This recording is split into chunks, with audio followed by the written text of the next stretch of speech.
What's going on, everybody, and welcome to another trading analytics video. So SPY got the breakout uh, in yesterday's limited day of trading with the bond markets being closed on Columbus Day.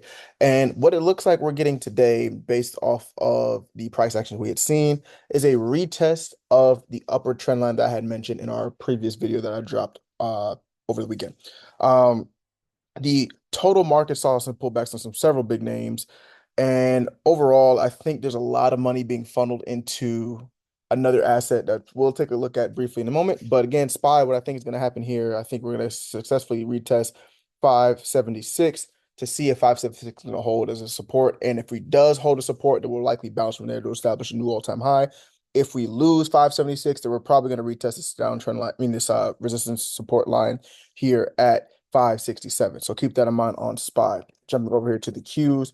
The Qs had a pretty steep drop off as well. They finally closed the gap at 593 and retested up to 497 before dropping down pretty significantly. We're trading at 490 right now in the aftermarket hours. And similar to SPY, I think we're going to look to retest 486 to see if 46 is going to hold as that key level of support. And if it does, then we'll likely see a bounce from there because that would represent, again, another higher low for the ticker. That being said, if we do lose 46, then there's a good chance that we look to retest this uptrend line here at 475. So we got some room to the downside should we lose that key level of support on the Qs. Now, jumping over here to a name that I actually played in our server, link to that's in the description of the video as well as in our channel bio. But we played some NVIDIA puts. If you guys remember what I had talked about in my most recent video, I had mentioned that 136 is a very heavy resistance, as you can see here on the screen. That represents pretty much the previous all-time high level on the line chart.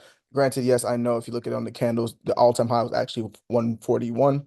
But based off of this chart here in terms of where the support and resistance lines are, 136 was a key level of support and resistance, and we wicked above it earlier, and we were unable to hold that level to establish a new all-time highs, which I had said if we got a daily candle close above 137, we would see 141, and then if 141 was able to hold, we'll probably see all-time highs of 145 heading into the end of October.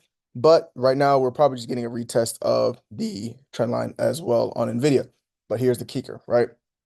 Being unable to hold 132 was sent us down to 130, and the bulls defended 130 with their lives, because if we got a candle close below 130, then 126 is the next level of support for NVIDIA. So keep that in mind, guys. We get a daily candle close below 130, 126 is the next target. If we get an hourly candle close, there's a chance that we can see 126 in that day, but I would be far more confident if we got an hourly candle close below 130 to go down to 126 to test that level of support, which represents not just the support line, but also the uptrend line level that we would be looking to retest as well.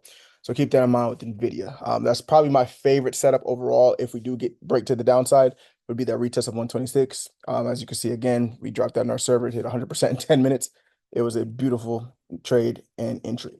Finally, let's take a look at where all the money is being funneled to, and that is Bitcoin.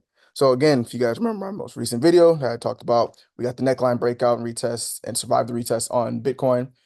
We bounced from that key level of 60,500 and we got the candle close above 65,500. Now, what does that mean? That likely means that we're going to have 68,000 as our next level of target, which I will put a line here and type this up for you guys here, next level target. And if we're able to get it close above 68,000 here, then that puts 70,000 realistically in the cards. I think that will happen on Bitcoin in the relative short period of time, because the momentum is all the momentum's there, and all signs are pointing that Bitcoin names are the ones that the money is being funneled into. So just want to give you guys a quick little update here. I know I kind of went rapid fire during this video, but a lot of the stuff hasn't changed in my thesis from Sunday's video. So not too much to update on, but just keep that in mind of the things we talked about. NVIDIA is probably my favorite setup if we lose that 130 zone. And I love Bitcoin and Bitcoin names as long as we're able to hold above 65,500.